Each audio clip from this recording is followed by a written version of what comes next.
Good morning.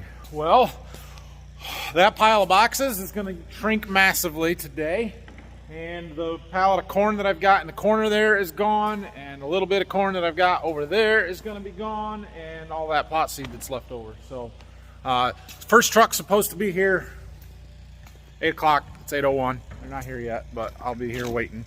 And I'm gonna go check on house stuff here this morning. These guys are already working. Looks like they're putting flooring decking down, and once we get the trucks loaded up, we'll go back to the farm and find some stuff to work on there.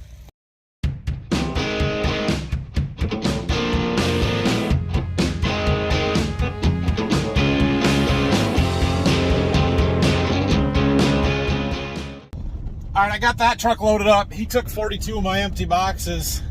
I'm a little concerned that I don't have quite enough to fill the next truck. So I have a customer that's 3 miles away that's still got 8 of them sitting there. So I'm gonna go pick them up real quick before the next truck gets here.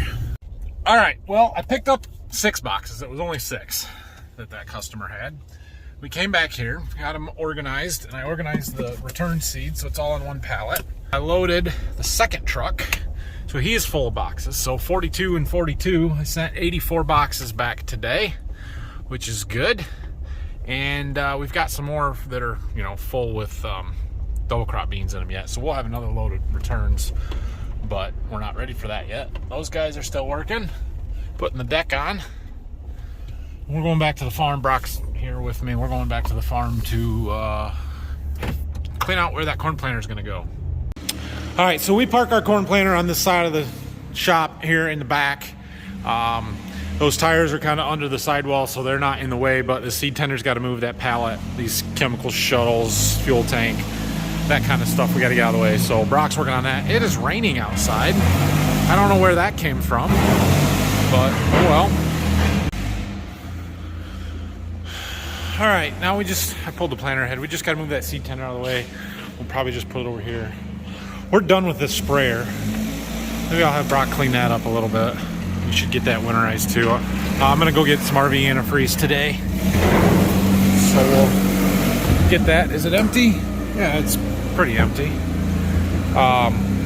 Dad uses this a lot in the spring for burn down and maybe a little bit of post stuff in the early beans, but the beans are getting too tall or too big to be running through them with that now. So we're done with that. We need to get that unhooked to get the monitors and stuff off of the ATV so we can use it.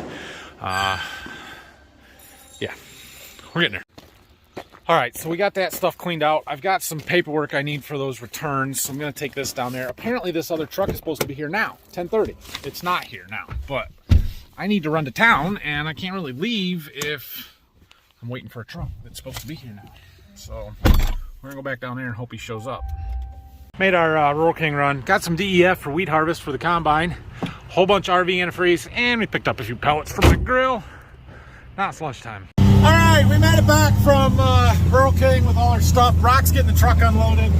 We did stop and get lunch too. I gotta run down to my seed warehouse because I had somebody call me looking for a box of beans, treated beans, for some replant stuff. So I gotta see what I got and if I need to treat a box of beans today or not. Okay, so the box that this guy needs, is already down there and treated, so I don't have to worry about actually firing the treater up today, which is good. So we're gonna pull this corn planter up in front of the shop. We're gonna unfold it. We're gonna dump some of that RV antifreeze in the fertilizer tank, and Brock is gonna sit there and spin a tire until there's antifreeze coming out of all the row units. Sounds like fun. So I dumped 6 gallons of RV antifreeze in that tank. Brock's turning. We're flushing this line, waiting for pink to come out. I guess it's kind of pink. Once that's, yeah, all right. So we'll close this. Now it should start filling up through those. Yeah, look at that. But there's one on the other side that's gonna start leaking. So we better go over there real quick and be ready to close it. Path of least resistance, right? We're probably gonna need more in the tank, but figured we'd start with what we got here. Okay, Brock's spinning it. I'm just kind of going through and taking these check valves off to make sure that each individual line is filled here. And we've had some that were blown out. I kind of plugged them up a little bit just to make sure that they were, yeah.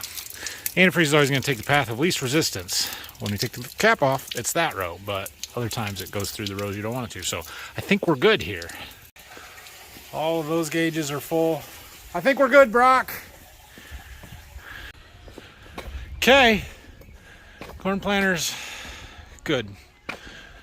So a couple of those lines, the visi gauges at least, kind of drained out, but I know there's no water in the system. If I've got antifreeze through all of them, I know there's no water that's going to freeze and break stuff, you know. So this one being empty isn't a big deal. There's antifreeze in the pump, which, like I said, we might take the pump off anyway next winter, and all the lines are full or empty. So planter's good. We're going to fold her up and stick it in the corner. Close enough? Close enough. All right, we'll get that unhooked. My seed truck's here, so I gotta go get him loaded up. There's the last truck of the day. He's gone. The framers are gone already. It's only not even 2 o'clock yet, but they got the deck on. Check this out.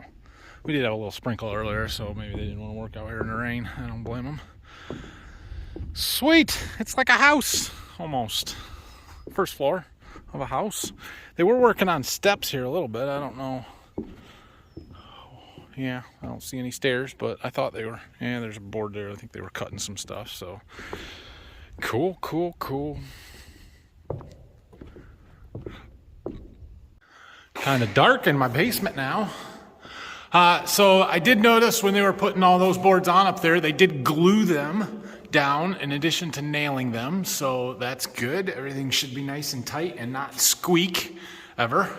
Also, they had somebody come here this morning and weld our I-beams together and weld the posts to the I-beams, so none of that stuff is moving ever again. I mean, at least not while I'm alive. So cool. That's more progress. That's good. I assume here real quickly they're gonna start framing walls in, but I'm not sure exactly.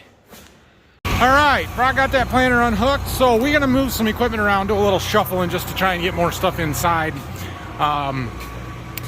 We want to leave the bean planter hooked up. It's in there, $17.90, because we're probably gonna use it for double crop beans in a couple weeks, right? So we're not gonna unhook it. We don't want to clean it up, any of that kind of stuff.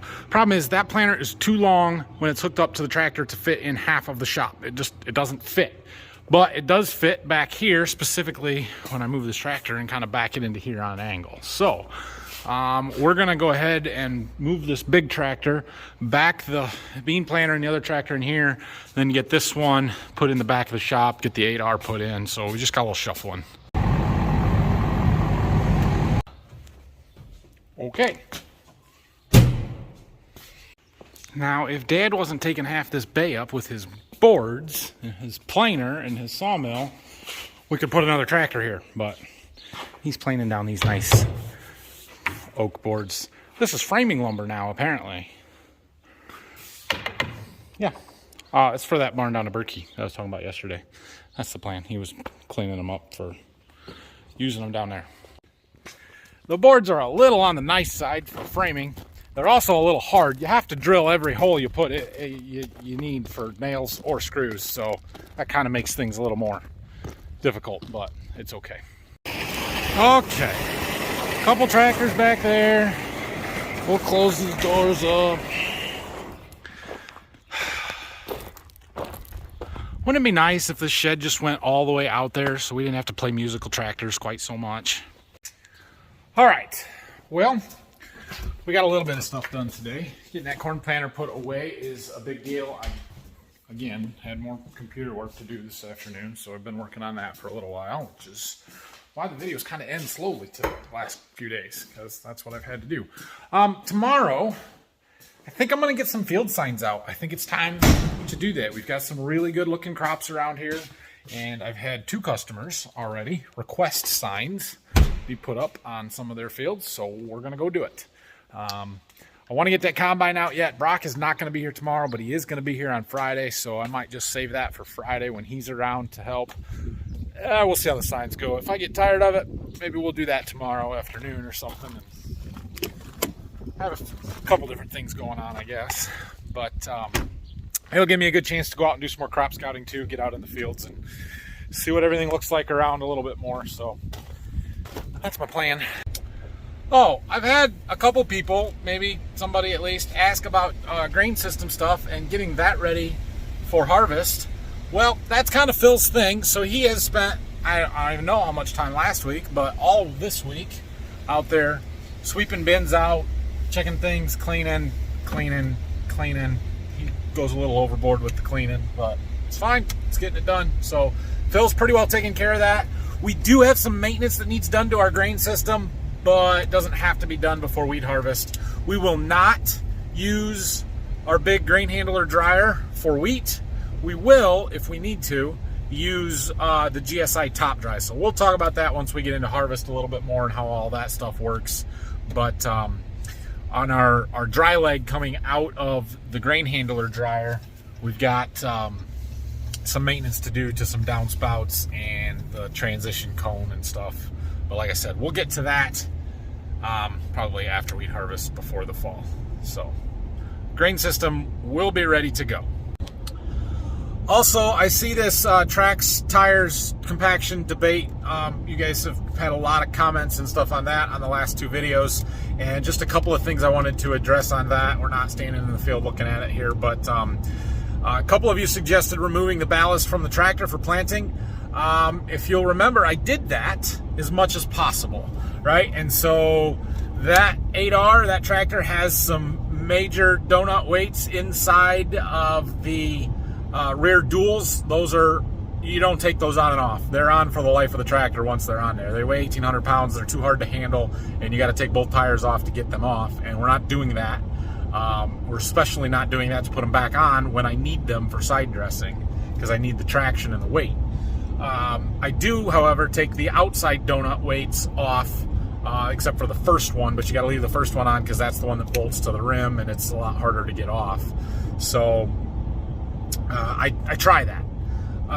As far as the front weights go, I need the front weights, maybe not as many as I have on there, but I need the front weights because of the weight that's on the 3-point of that tractor. So it's ballast to keep the front end down so that I can steer the tractor and the tires stay on the ground. I probably have more than I would necessarily need for that, and we can take a few off, but the front end of that tractor isn't what's causing the compaction.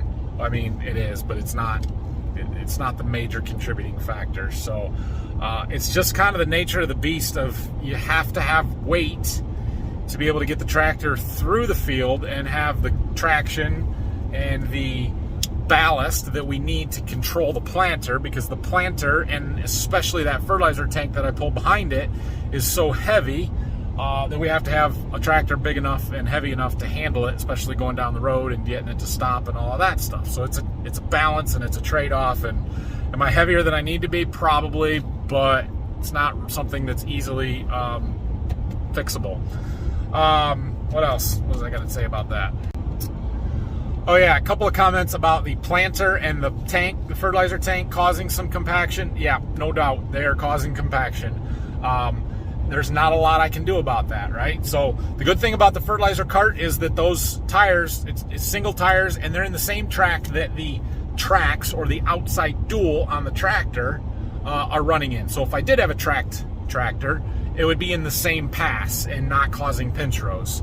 The planter, on the other hand, it's got 4 tires there that I can't do anything about it. I could put tracks on the planter. I looked at doing that 3 or 4 years ago, and it was going to be 40 grand then, just for that planter.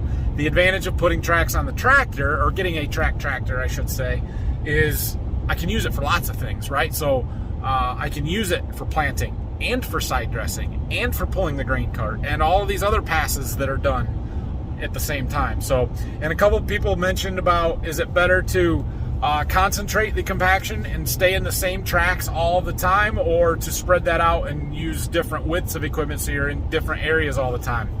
Honestly, I don't have a great answer, a scientific answer for that. Personally, my opinion is it's better to stay in the same tracks all of the time and try and leave the area between the passes as uncompacted as possible, because the first pass over that ground is compacting it more than the second pass, which is compacting it more than the third. Every subsequent pass does less and less damage, and so if you spread it over, you have a lot more getting covered the first time that's the most damaging. I don't know. That's my theory.